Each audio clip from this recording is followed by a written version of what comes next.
Hey friends, it's Gail, and welcome to Creative Compass, a scrap map series. You know how sometimes when you sit down to scrapbook, boom, creative block hits?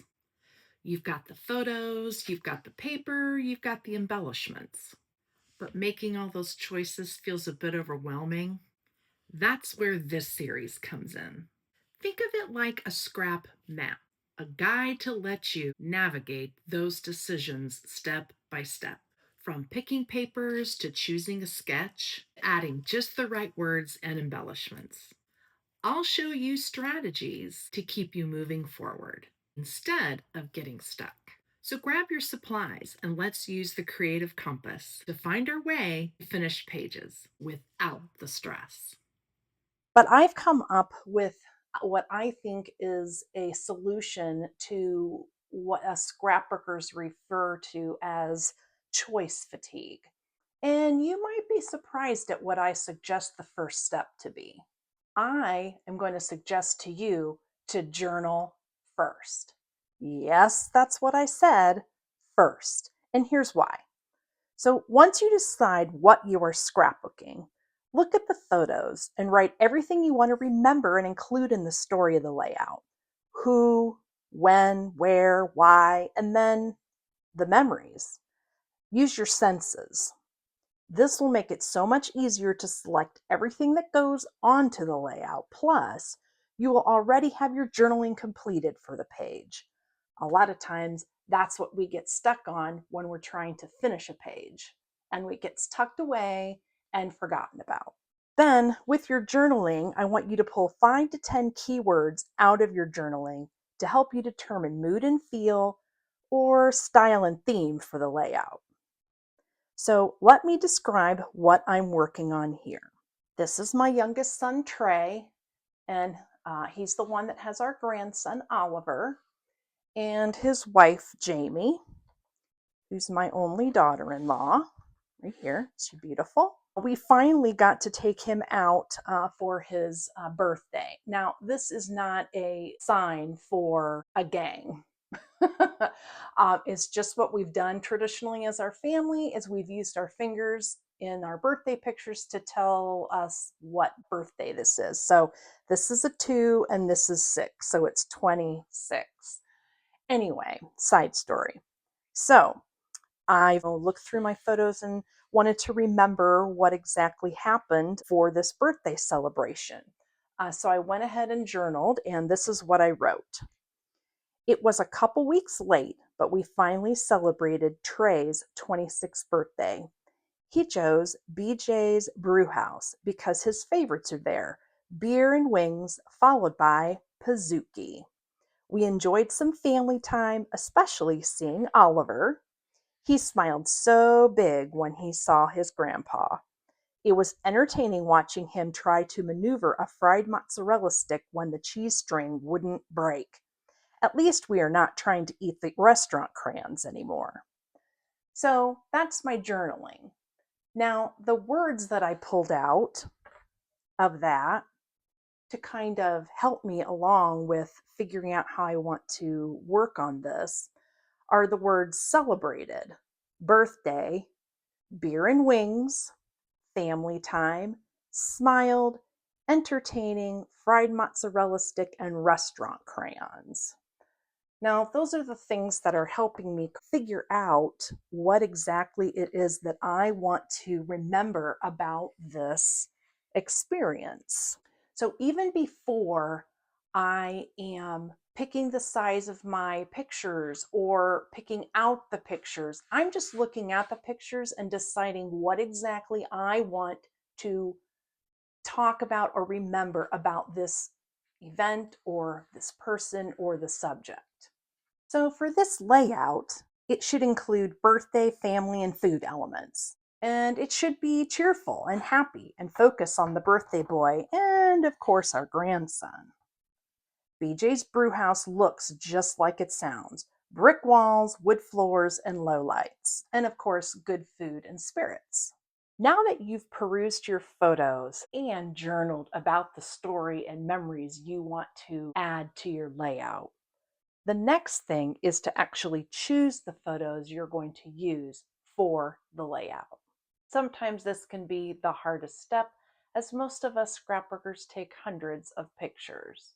Over the years, I have learned that I would rather be in the moment and in the experience than be stuck behind the camera taking photos. So I only take a select few.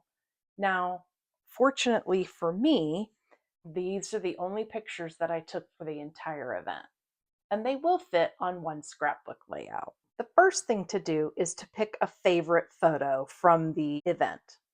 We'll call that your hero photo.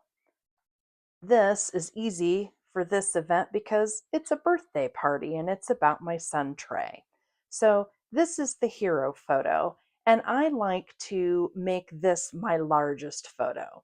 Now, this is a 5x7. I don't always use a 5x7, but because I have minimal photos for this layout, I chose to go ahead and use a larger photo.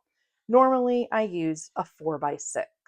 So this is our hero photo. Next, you want to separate your photos into experiences, either the start of the story, middle, and then end of the story, or maybe groups of events or groups of people. Those will be your medium sized photos, which is what I have here. I definitely wanted to include my daughter in law, and I just love them as a couple. So I chose to take a picture of them. They were seated across from us. So I just took a picture of them, and I want to include that as one of the main events of this get together.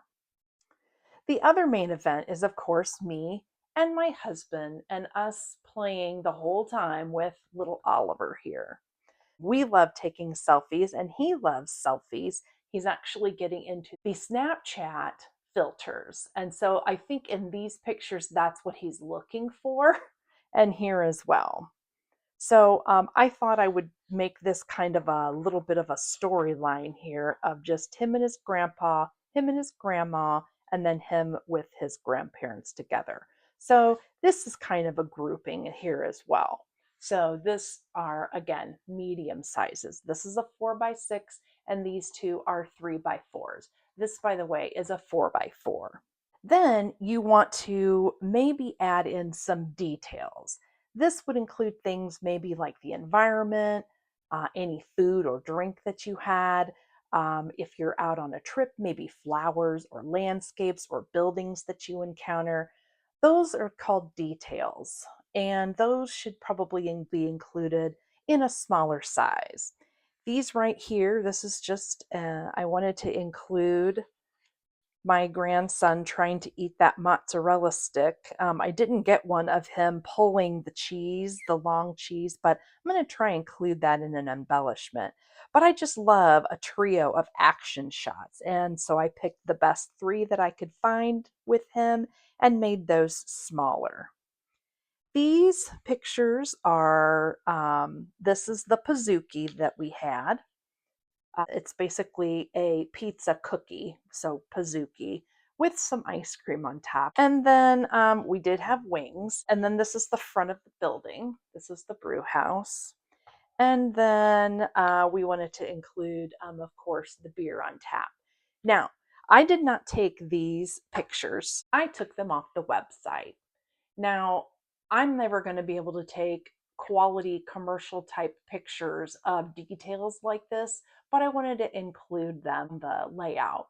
So I went to Google and typed in BJ's Brewhouse and clicked on images and found these images and basically saved the images to my phone, and I'm using them as detail pictures. Now, we did have a Pazuki and we did have wings. The guys had beer. And then, of course, the BJ's Brewhouse, ours looks just like this one.